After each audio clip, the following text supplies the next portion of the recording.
and welcome to Interchange TV. I'm your host, Avis Mulhall, and with me today is Kaitlin Tait. Thank you for joining us today, Kaitlin. No worries. Great. So today we heard from Aaron Tait, who is your partner. Yeah, put two and two together in that two ways, yeah. Yeah, so you're also a business partner with Aaron and co-founders of Spark International.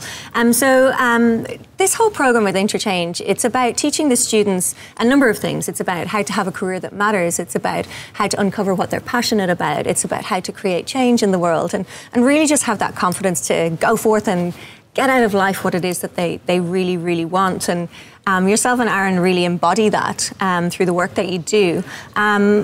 In your experience, when people are trying to start projects, and there's a lot of people here who, initially for the first couple of weeks were really floundering, and it's all starting to come together for them now, but, when you think about starting a project, it's one thing to have a passion, but how do you just get started? What advice would you give people? Well, I think, I would start with knowing really what it is that you care about and what you're passionate about. And once you've figured that out, finding, whether it's an organization that you can work with, just getting your feet wet. So dipping your toes in and getting that early experience. But then once you've got your own idea, something you want to try, I think it can be daunting to figure out, okay, where do I start? What do I do?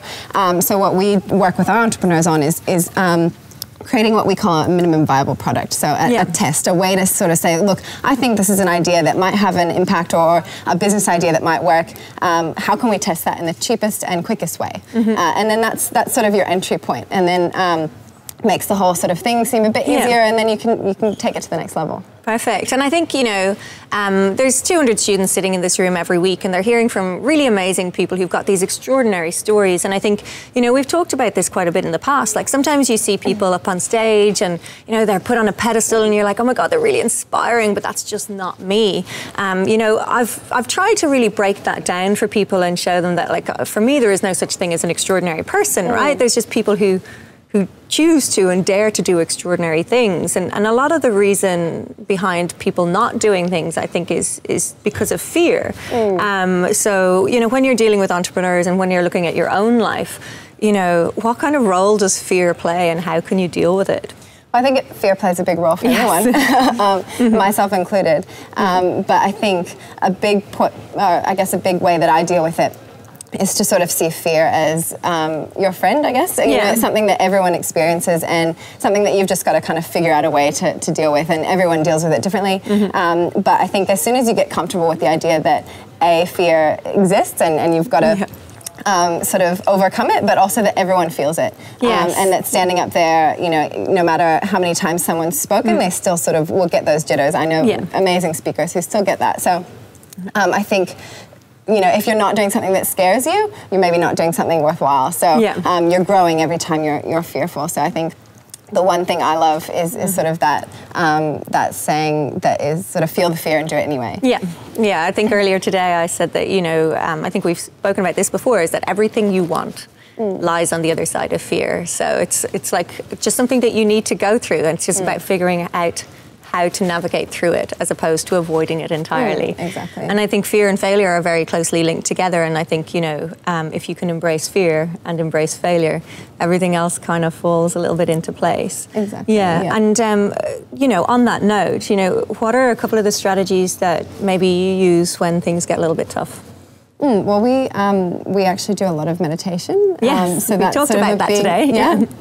For us, that's a big I guess, technique that we use to, when you're in those situations of fear, or when you're sort of, everything's starting to feel a little bit too much, that really keeps us grounded. And, you still feel the fear, and there's still that possibility of failure, but it allows us to put it in perspective. Yeah, because I think it just brings you back to that present moment and makes you realize that those things that you're afraid of don't actually exist. They're just, or not so big as what you perceive them to be. Yeah, exactly. And so if you were a student coming through Interchange now and, going out into the big bad world of work or employment or unemployment, and you've got all these ideas and, you've just gone through the Interchange program, what tips would you have for folks to kind of maybe, take that step back and what happens next? Because it's a lot of information they've been assimilating over the last 5 weeks. Sure. Well, I think, if you've got an idea or something you're going for in your career, I think the biggest advice I can give is just to get out there and do it. Don't feel like you've got to wait for that next degree or that next internship or the next course or the next sort of program like this, because you can do that, you know, all your life. But really, when you learn the most and when you can start to make big leaps in your career and in entrepreneurship or whatever it is that you're pursuing is when you actually get your hands dirty. So I think that's the biggest piece of advice I can give, is to just get out there and do it. Awesome. Absolutely love it. Thank you so much for joining us today, Kaitlin. No worries. Thank you. I've been your host, Avis Mulhall. This was Interchange TV. We'll see you guys next time. Take care.